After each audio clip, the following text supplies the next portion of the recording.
ipaalala ninyo sa Kanya ang pangarap ng aming Ama para sa ating bayan.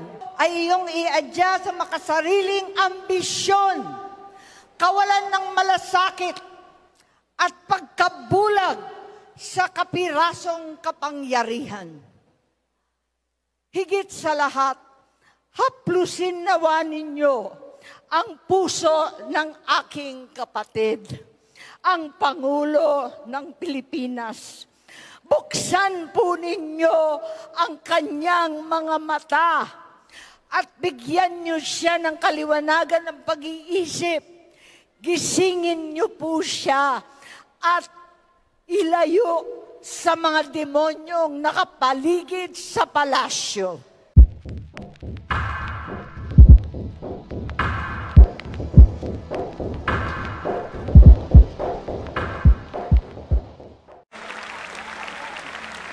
Thank you to my baby brother, Joel. Baby brother ko po yan. Pagka hindi ako makatulog, nagte-textan kami niyan, tapos sasabihin niya sa akin, oh, magka-text kami ni Kuya Alan. One happy family po kami. Di ho ba, brother? Di ho ba? Brother Eddie, pagka ho, kahit hindi niyo ho kami nakakasama, lagi ho kayo ang nasa aming mga panalangin. Kasama ho yan si Alan, kami si Joel at mga kasama namin sa Senate. So to all our brothers and sisters in Christ, of course, Bishop Leo, the pastors, and our local government officials, our fellow servants of God, we're very thankful na naimbitahan kami today. Thank you po again, Brother Eddie and the JL family for organizing this. Actually, galing ko akong Dumaguete. Naglanding yung aeroplano ko 12:30. Sabi ni Joel, punta kaming Bulacan. Sabi ko, sige, di siguro makakarating ako alas 4. Ay, hindi. Hanap tayo ng mas madaling paraan. So from south to north, I'm happy to be here with you, to share with you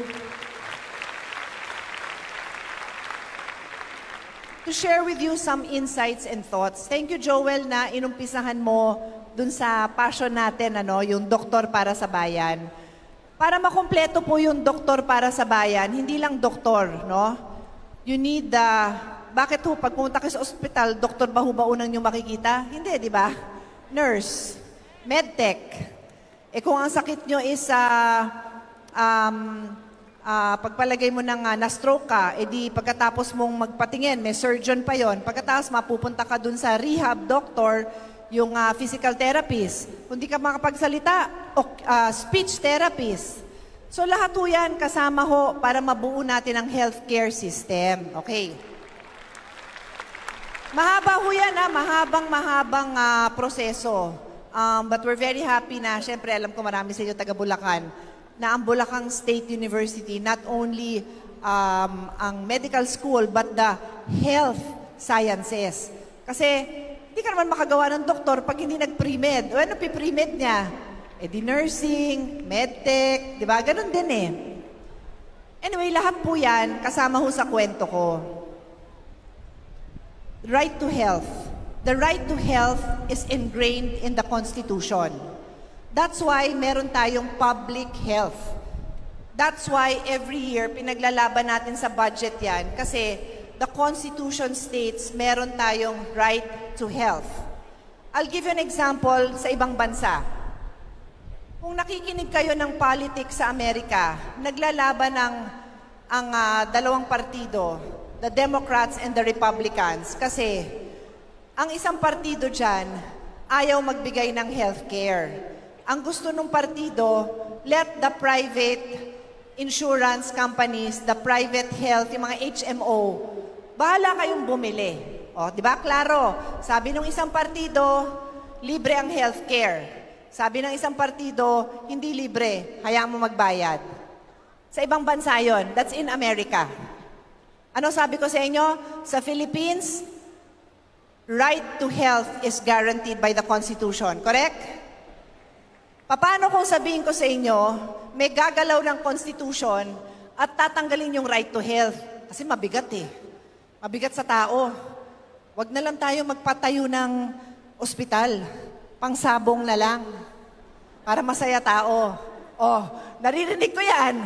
Huwag nyo nang pakialam yung sabong, masaya tao dyan eh. Yan lang kaligayahan. Tapos magbenta pa tayo ng sigarilyo. Yan na lang kaligayahan nila, sigarilyo. Sigarilyo at sabong. Huwag ng health. Payag kayo? E paano kung yung proseso sa Constitution na nagsasabing ang Senado and ang House of Representatives, kanya-kanya kaming mag-aaral. Aral kami sa Senado, yung katulad ng sinabi ni Joel, pinag-aaralan namin to. Paano natin dadagdagan ng budget ng health?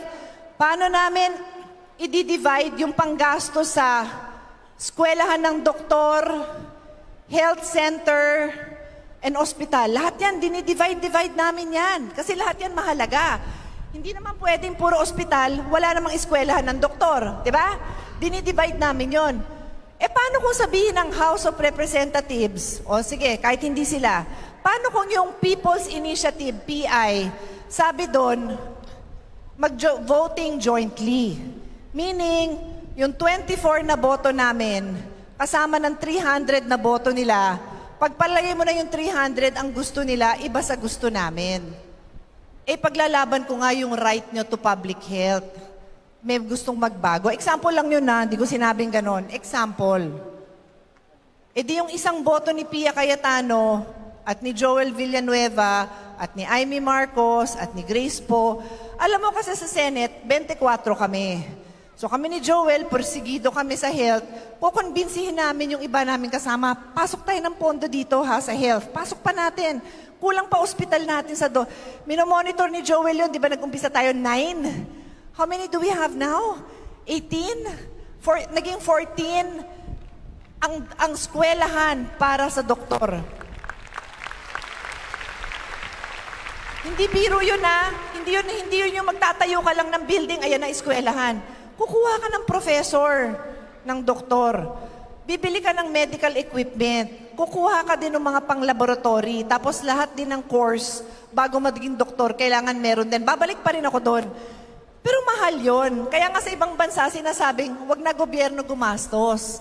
Eh paano kung may magsabi ng ganun dito? Wala na kaming say. Yun ho ang nangyayari dun sa pinapaikot na People's Initiative. Na ipaliwanag ko ba ng maayos? Dahil yung People Initiative na pinapasok nila, sabi doon, wala naman sinabi doon na ang pagdebatihan natin, kalusugan, o pagkain libre, o kuryente. Ang nakalagay doon, voting jointly. Para nga yung boses ng Senado, malulunod doon sa boses ng 300 na congressman, and men and women. Bakit? So sa dami ng issue na pwede natin pag-usapan, health pa lang ang kinuwento ko sa inyo.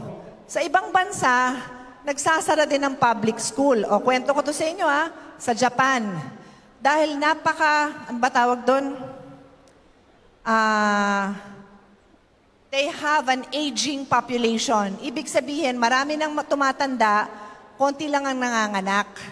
So doon sa ibang mga bayan, puro matanda na, wala nang bata. Tapos isasara na daw yung mga eskwelahan kasi konti na lang daw ang bata. O paano kung dito sa atin, sabihin na, wag na mag-public school dun sa bundok. Kasi konti lang naman ang nag-aaral. Wala na kaming say doon. Hindi namin maipaglalaban yun. So yung barangay na malayo, sorry na lang, goodbye, kasi wala na kaming say. Hindi namin kayo maipapaglaban. Yun lang po ang gusto kong ipaliwanag sa PI.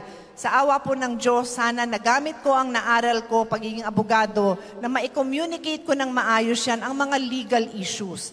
5 lang po kaming abogado sa Senado. And I am the only female lawyer. So yung mga issues na malapit sa puso ko, health, education, karapatan ng mga kabataan, families, I will use that as examples to explain your constitutional rights. And I will end with this. Kung tayong mga Kristiyano, the Bible is the soul of our beliefs, hindi ho ba? As Filipinos, the Constitution is the soul of our legal rights. So we hold it dearly and we fight for the Constitution. Maraming salamat. Keep us all in... 2013. Sabi ng nanay ko sa akin, pagbutihan mo. Huwag mo kaming papahiyain. Sapagkat po, ang aking kapital ay ang magandang pangalan ng aking mga magulang na sinisikap kong palaging buhayin. Mga kababayan, sa trabaho sa Senado, hindi po madali sapagkat marami tayong tinitimbang. May mga panahon na tahimik tayo, pero may mga panahon na hindi tayo dapat magtimpi at tumahimik. At isa na po dito, ang na-explica na sa inyo ng aming mga kasamahan, lalong-lalo na pagdating dito sa kanilang itinutulak na People's Initiative. Na-explica na sa inyo ng aming kasama na si Senator Pia, Senator Amy, Senator Joel. Alam na ninyo yan. Paalala lang po sa inyong lahat na sana kausapin rin ninyo ang inyong mga kaibigan, mga kamag-anak tungkol dito. Kaya nga masaya ako sa pagtitipon na ito dahil alam ko na madasalin kayo. Alam ko na gusto ninyo kung anong makakabuti para sa inyong spiritual na pagkatao. At kasama na rin dito ang pagmamahal sa bayan.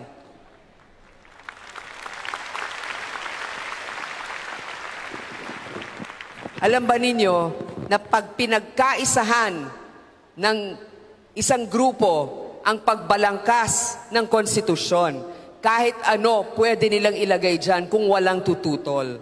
Kaya nandito kami para hingin ang inyong panalangin at suporta. Hindi lamang para dito sa People's Initiative, kundi sa mga problemang pinagdaraanan ng ating mga kababayan. Ang mahal na presyo ng bilihin, ang patuloy na problema ng ating mga jeepney drivers, walang masakyan ng iba nating mga pasahero sa ibang mga ruta, at kung ano-ano pang mga problema. Kaya sana yun ang gawing prioridad ng ating administrasyon ngayon. So tatapusin ko na po to para lamang ipaalala sa inyo. Sabi ng nanay ko, pag meron kayong question, huwag mahihiyang magtanong.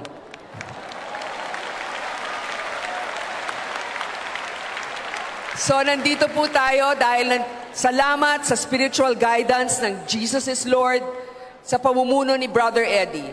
Sapagkat kung meron kayo sa puso ninyo na nais ninyong itanong, meron kayong kadamay na sumasagot. Meron kayong kadamay na nagdadasal. At sa ating bansa ngayon, hindi pwedeng trabaho lang ng kanya-kanya. Sama-sama po tayong magtrabaho, sama-sama po tayong manalangin. Yan po ang ating panglaban. Alam niyo po, natutuwa po ako at nagpapasalamat sa Panginoon sapagkat binigyan niya tayo ng pagkakataong ito na magsama-sama, magtipon-tipon, manalangin, hindi lang para sa ating sarili, kundi para sa ating minamahal na bayan. Gusto ko lang pong i-share yung sa John chapter 8, verse 31 to 32. Ang sabi po doon, to the Jews who had believed Him, Jesus said, "If you hold my teaching, you are really my disciples. Then you will know the truth, and the truth shall set you free." Napakalinaw po. Ang Panginoong Yesus ang nagsasalita dito. The Word of God is the revealer of truth. The Word of God is the revealer of truth. Bakit po ba importanteng lumabas ang katotohanan? Sapagkat ang katotohanan ang magpapalaya sa atin. Bakit tayo kailangan lumaya? Sapagkat maraming tanikala ng kaaway, tanikala ng kahirapan, tanikala ng korupsyon, tanikala ng mataas na presyo ng bilihin, tanikala ng kawalan ng trabaho.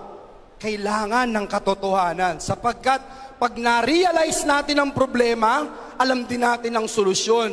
At pag nakuha natin ang katotohanan ang magpapalaya po sa atin. Bakit kailangang malaman ang katotohanan? Kayo po may kakainin na bukas o sa makalawa. Pero may mga iba, arawan ang sweldo. Arawan kung meron silang ipapakain, paggising nila sa umaga, ang prioridad nila, paano kung pakakainin ang pamilya ko? Paano kung kikita para makabili ng gamot sa aking mahal sa buhay? Ito ho ang prioridad nila. Ito po ang nais tutukan ng Senado for the past years. At yan ang tinatrabaho po natin. Ngunit salukasok na marinig, makita sa telebisyon yung pong ginagawang Peking Initiative. Peking Initiative, bakit po? Pinipilit po na sabi, taong bayan ang may gusto nito, pero ngayon, kitang-kita na po na talagang yung mga nasa Kongreso sa pangunguna ng kanilang speaker ay ang nagpupush nitong charter change na kung saan wala nang eleksyon, wala nang makikialam sa kanila, wala nang makikialam na kung ano ang gusto nila, sila na ang masusunod. Yung mga negosyo nyo na pagtripan, kukunin na lang namin yan, wala nang checks and balances. Ito po ang dahilan kung bakit passionate ang mga senador. Hindi ho dahil gusto nilang i-abolish ang Senate. Yun po yung napakamaling kasinungalingan. Bakit? Kung ayaw tao sa Senado, kung ayaw ng tao ng good governance, kung gusto ng tao na wala ng eleksyon at yung mga nasa naghaharing uri na lang ang masusunod sa ating bayan, okay lang po. Kasi taong bayan may gusto niyan eh. Pero kung ito po'y binabayaran, kung ito po ay may panlilinlang, may panloloko, may pananakot, kailangan po lumaban tayo. Yung pong nakaraan na Okta na survey, ang sabi po doon, 1% sa Pilipinas. Nag-1% na Pilipino ang nakakaisip na kailangan na magkaroon ng tsa-tsa at ito ay urgent. 1%. 99% wala po na nagsasabi. Pero, ang sabi po ng binasa natin kanina, ang katotohanan ang magpapalaya sa atin, ang katotohanan ang magpapalaya sa bayan. Yun po ang bottom line bakit kami naririto. Nais naming i-report sa inyo kung ano ang nangyayari. Nais naming sabihin sa inyo ano ang epekto ng masamang hangarin ng mga naghaharing uri at gustong manatili sa pwesto until kingdom comes. Napakahalaga po ng katotohanan sapagkat ang katotohanan nagpo-promote ng righteousness. Sabihin nga po natin righteousness. Sabi po ng Proverbs 24:34, righteousness exalts a nation, but sin is a disgrace to any people, is a reproach to any people. Ang kasalanan is a reproach to any people. Pero ang righteousness, yan lang po ang tinitingnan ng Diyos para itaas ang ating minamahal na bayan.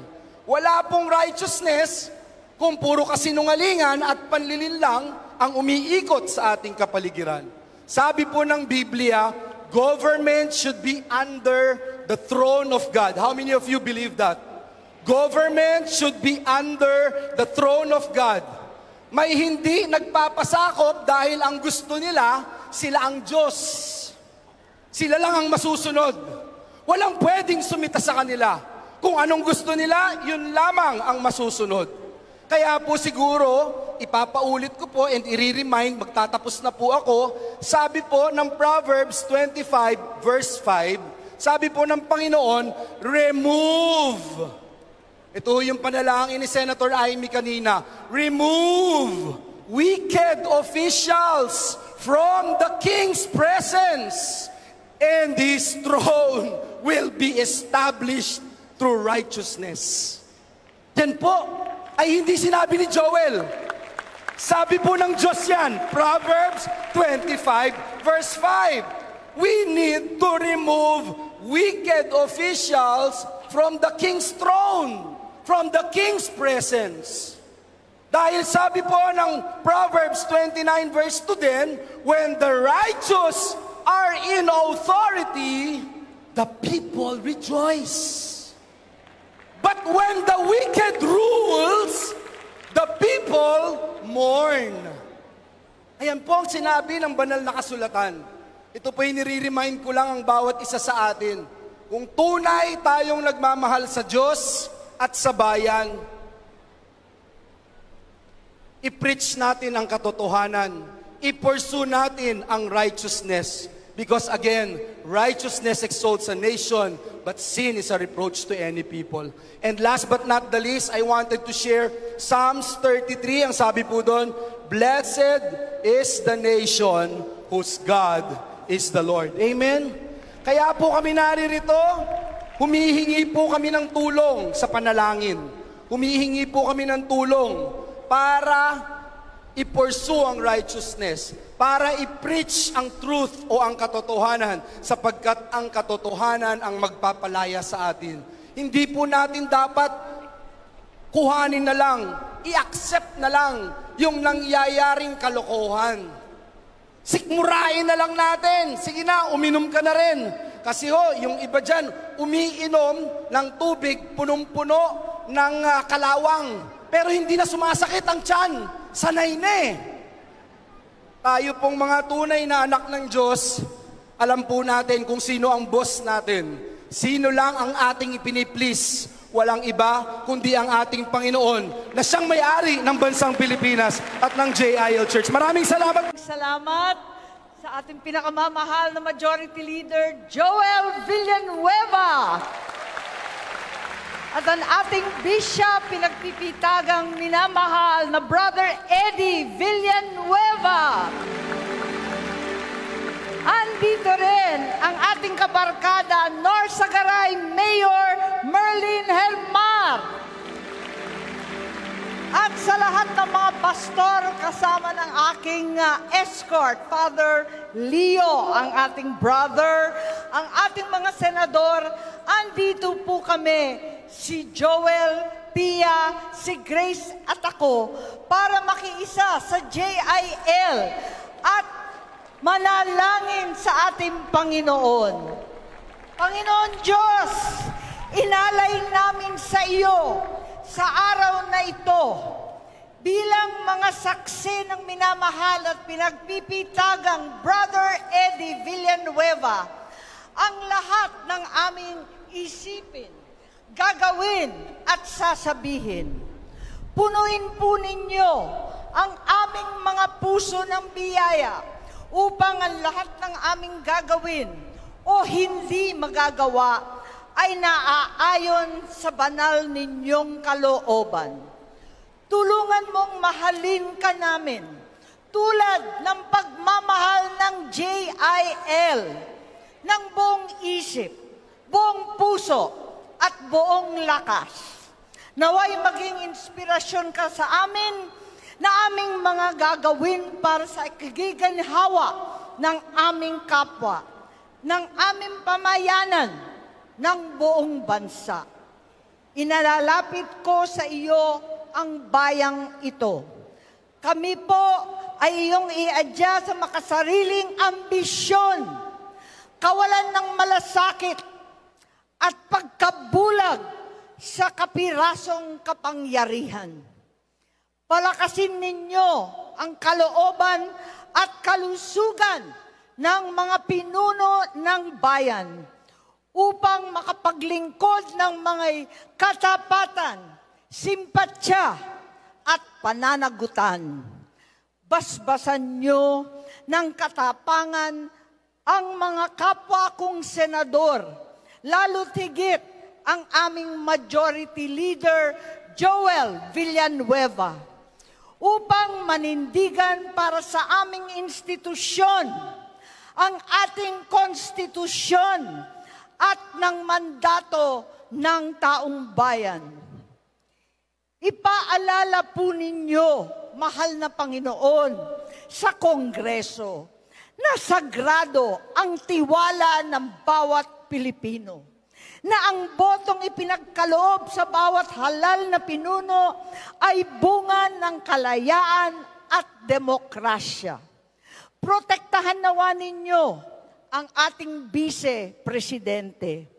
Ang kagandahan taglay ng kanyang puso, pagiging matiisin, mapagpatawad, at mapagkalinga. Higit sa lahat, haplusin nawa ninyo ang puso ng aking kapatid, ang Pangulo ng Pilipinas. Buksan po ninyo ang kanyang mga mata at bigyan niyo siya ng kaliwanagan ng pag-iisip. Gisingin niyo po siya at ilayo sa mga demonyong nakapaligid sa palasyo.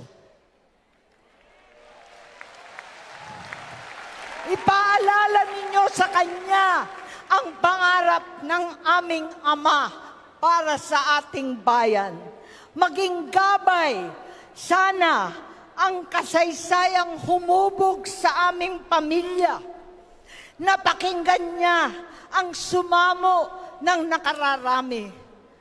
Huwag bugyuin ang mga nagtiwala. Huwag sayangin ang pagkakataon. Huwag na huwag ipaubaya ang bayan sa mga sakim at uhaw sa posisyon. At sa araw ng panunungkulan, laging ihuli ang anuman pansarili. Bigyan niyo po ng lakas ng loob ang bawat Pilipinong hinahamon ng kasalukuyan. Manindigan para sa tama. Labanan ang puwersa ng mga mapanlinlang na umaabuso sa kawalang malay ng pamayanan dahil sa kakatuan ng katakawan sa kapangyarihan. Kami po ay lumililong, itinataas ang aming mga dalangin para sa mas makatotohanang pagbangon at pagkakaisa. Huwag niyo pong pabayaan ang pinakamahalaga kong kapatid, ang taong bayan. Bilang kami pong lahat ay mga anak ng bayan at higit sa lahat, anak ng Diyos. Tahanan ang bansang Pilipinas. Kaisa ng buong mundo sa pangarap ng kaunlaran at biyaya ng kapayapaan. Amen.